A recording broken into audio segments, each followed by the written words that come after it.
A lot of people rich, and a lot of people borrowed on the strength of the narrative that this could continue.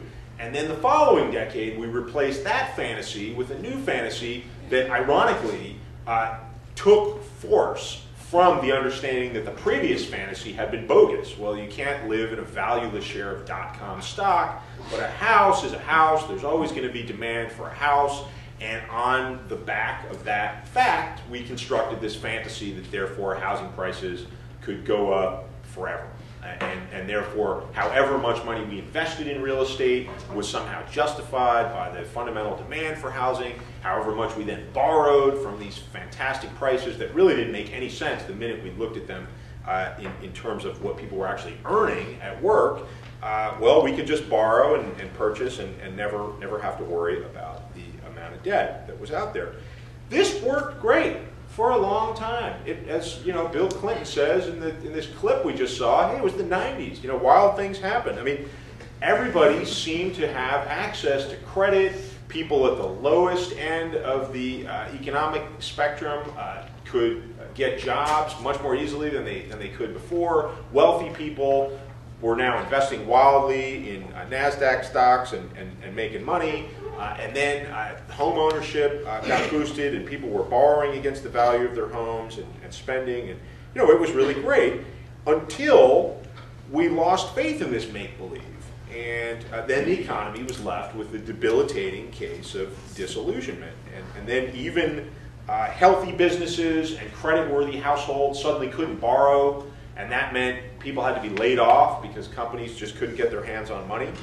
And then formerly credit-worthy households became no longer credit-worthy, and people started to lose houses, and confidence slipped, and we had a paralyzing crisis. And even people who had failed to secure any of the upside of these two fantasies, people who had never owned a share of stock or could never own a house, they suffered the worst pain of all. It turns out that the trickle-down of supposed economic progress that we were promised going back to the Reagan years doesn't really work that well, but the trickle-down works real well when it comes to rich people suddenly not spending money anymore. People who are most vulnerable suffer very high rates of unemployment, and foreclosures mount, and that's what we've just come out of.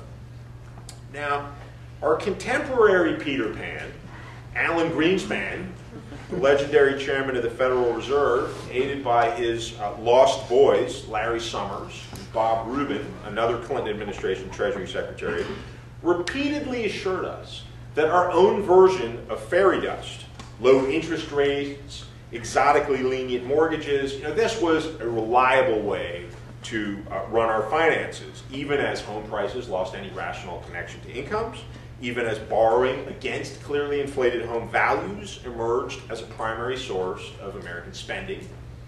And they promised us that innovation on Wall Street and the magic powers of market forces essentially obviated the need for any government regulation. Well, in putting the nation's fortunes in the hands of largely unregulated markets, Greenspan, Summers, and Rubin enabled and really encouraged the explosion of the investments that turned what would have been, you know, a costly bubble into the worst financial crisis since the 1930s. And I'm speaking about derivatives, particularly credit default swaps, perhaps the most powerful form of fairy dust in our national flight to Neverland. Now, I know some of you, maybe most of you, are familiar with derivatives and credit default swaps, these instruments that have gotten a lot of ink lately, but it's crucial that you have a thorough understanding of the role that derivatives played in the crisis, and particularly credit default swaps. So indulge me, I'm going to walk you through this in what I hope will be accessible terms so that you can see the role that they played in pumping up the investment bubble to disastrous proportions. The credit default swap was essentially a form of insurance. One company, just for fun, let's call it AIG, recipient of an enormous taxpayer bailout that's now in excess of $170 billion, would promise to come to the rescue of another company if the other company, let's call it Goldman Sachs, just for fun, had an investment that did not work out so well. AIG would accept a small amount of money for this promise that if anything goes wrong with your investment, Goldman will cover it, not to worry. And for several years, this was a very crucial form of insurance, except that no one actually called it insurance because we have a simple, clearly understood, traditional way of dealing with insurance from a regulatory standpoint. When you sell an insurance policy as a company in the United States, a state regulator says, show me your books. I mean, in this case, they would have said to AIG, show us how much stuff you're promising to bail out in the event that the buyer of your credit default swap has a problem and says you have to pay. Show us where you have real dollars set aside in reserve to cover the possibility that the people who've bought your insurance will be owed money by you. Show us where you've set the dollars aside. Well, in this case, nobody called it insurance. There was no regulatory system, and AIG and other writers of credit default swaps were free to write as many of these policies as they liked without having to park any real dollars in reserve. And again, I mean, for years, this seemed great because companies like Goldman Sachs felt like, well, our money's insured, so we can now invest even more money into these fancy mortgage-backed securities. We can pump more money into real estate, and that's making home prices go up, and that's making Americans feel really rich, and so more people are borrowing against their homes to spend, and people are investing, and confidence is good, and the economy is growing. It was all terrific until there was, in fact, a crisis, and home values fell, and suddenly companies like Goldman Sachs were on the phone to AIG saying, hey, you know, we need some of that money that you promised to pay.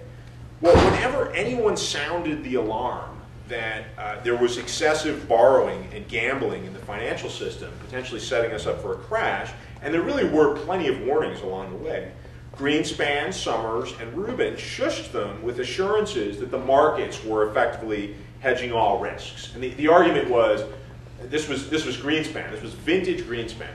The argument was Goldman would never be so foolish as to put itself in a position where they would buy insurance from a company without checking the other company's books to make sure that AIG really has money to pay up if there's a problem. Goldman will be much more motivated than any annoying Washington bureaucrat to really make sure that dollars are set aside in reserve against these bets. Well, this was a powerful dose of make-believe, and so it happened that no regulator forced AIG or the other dealers of derivatives to set aside real dollars against the possibility that something bad might actually happen. Now, I've already hit you with one metaphor, but let me give you one other because I think it'll cut through some of the complexity and help you understand how derivatives really brought our economy, which was already troubled, into a position of enormous crisis. Imagine that you are a homeowner and you are required to buy fire insurance, except you don't want to waste your money on fire insurance. Your neighbor has a garden hose, and your neighbor says, why don't you pay me a fraction of what you have to pay some insurance company for fire insurance, and I promise that if there's any sign of smoke over on your side of the fence, I will come running with my hose. Great. Your neighbor's happy because your neighbor's got these sophisticated models that show that actually there is no threat of fire anymore in your neighborhood. And you're happy because you're saving a bundle. And in fact, you're so happy that you take the money that you've saved on fire insurance and you go down to Lowe's or Home Depot, you buy the biggest barbecue you can find, and you're lighting it up under low-hanging branches because fire risk has been innovated away and shooting off fireworks in the backyard.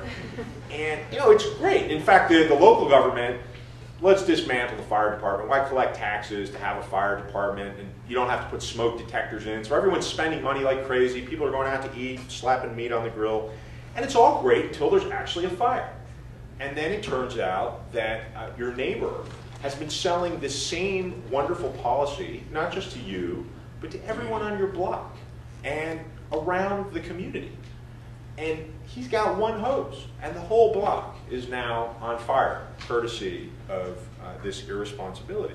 Well, that is, in essence, what our government did to us, taxpayers and working people in our economy, in allowing this almost entirely unregulated trading